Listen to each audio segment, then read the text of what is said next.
বর্তমানে 15 বছর ধরে রাজত্ব করা টিএমসি পার্টিকে হারিয়ে ভারতের পশ্চিমবঙ্গে প্রথমবারের মতো সরকারে এলেন বিজেপি বিরোধী দলনেতা শুভেন্দু অধিকারী। তিনি 207টি আসন এবং 85.84% ভোট জিতে পশ্চিমবঙ্গে মুখ্যমন্ত্রী পদে প্রথমবারের মতো দায়িত্ব নেয় শুভেন্দু অধিকারী। নমস্কার, আমি সুব্রত। আজ আমি কথা বলবো বিজেপির বিরোধী দলনেতা শুভেন্দু অধিকারী, যিনি বর্তমানে পশ্চিমবঙ্গের মুখ্যমন্ত্রী।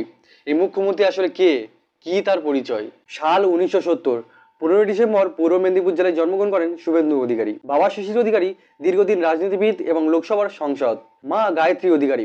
শুভেন্দু অধিকারী প্রথমে পারিবারিক ব্যবসা সামলাতেন। 1995 সালে কংগ্রেসের হাত ধরে তার প্রথমবার ভারতের রাজনীতিতে প্রবেশ এবং সেখান থেকে তার শুরু হয় ভারতের রাজনীতির পথ চলা এবং তিনি কাঁথি পৌরসভার কাউন্সিলর হিসেবে নির্বাচিত হন। কিন্তু শুভেন্দু অধিকারী এই কংগ্রেস দলে খুব বেশি দিন থাকেননি। 1998 সালে তৃণমূল কংগ্রেস দল গঠন হওয়ার পর কিছুদিনের মধ্যেই তিনি সেই তৃণমূল কংগ্রেসে ঢুকে যায়। তৃণমূল কংগ্রেসে ঢোকার পর তিনি জনপ্রিয় হয়ে ওঠে এবং 2007 সালে নন্দীগ্রামের আন্দোলনে তিনি আরও বেশি জনপ্রিয় হয়ে ওঠে। এরপর 2009 সালে তমলুক লোকসভা থেকে নির্বাচিত হয়ে তিনি সাংসদ হন। এছাড়া 2016 সালে তাকে অন্যান্য গুরুত্বপূর্ণ পদ ছাড়াও হলদিয়া ডেভেলপমেন্ট এবং হুগলি রিভার ব্রিজ কমিশনের চেয়ারম্যান করা হয় তাকে। কিন্তু এখন আপনাদের মনে হবে যে টিএমসি পার্টিতে যদি এত ভালো ভালো পদ দেওয়া হয়, তাহলে কেন তিনি টিএমসি পার্টি ছেড়ে বিজেপি পার্টিতে যোগ দিলেন? শুভেন্দু অধিকারীর তৃণমূল কংগ্রেসের দল ছাড়ার পিছনে সব থেকে বড় যে কারণ রয়েছে তা হলো অভিষেক বন্দ্যোপাধ্যায়। হ্যাঁ, মমতা বন্দ্যোপাধ্যায়ের ভাইপো অভিষেক বন্দ্যোপাধ্যায়ের জন্য আজ শুভেন্দু অধিকারী তৃণমূল দল ছেড়েছেন এবং তৃণমূল কংগ্রেস হারার পিছনেও অভিষেক বন্দ্যোপাধ্যায়ের ভূমিকা রয়েছে। আপনারা যদি বলেন তাহলে এই টপিকের ভিডিও নিয়ে আসবো।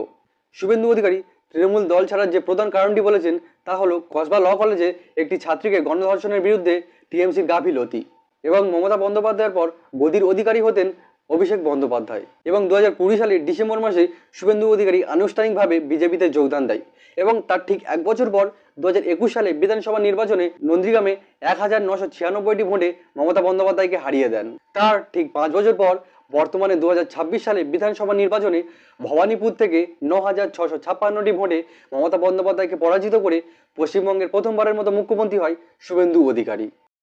তো এই ছিল 1995 থেকে বর্তমান পর্যন্ত শুভেন্দু অধিকারীর রাজনৈতিক যাত্রা। আশা করছি শুভেন্দু অধিকারী আবারও বাংলাকে সোনার বাংলা করে তুলবে এবং বারাইপুরের রিমি খাতুনের সঠিক বিচার দেবে এবং যারা এই জঘন্য কাজটা করেছে তাদের গুরুতর শাস্তি পাবে। আমি মাননীয় মুখ্যমন্ত্রীর কাছে একটাই কথা বলতে চাই যে আরজি করের কবে বিচার পাবে। আর হ্যাঁ, তৃণমূল পার্টির হারার পিছনে অভিষেক বন্দ্যোপাধ্যায়ের কি হাত, এই ভিডিওটা আনবো কিনা অবশ্যই কমেন্টে জানাবেন।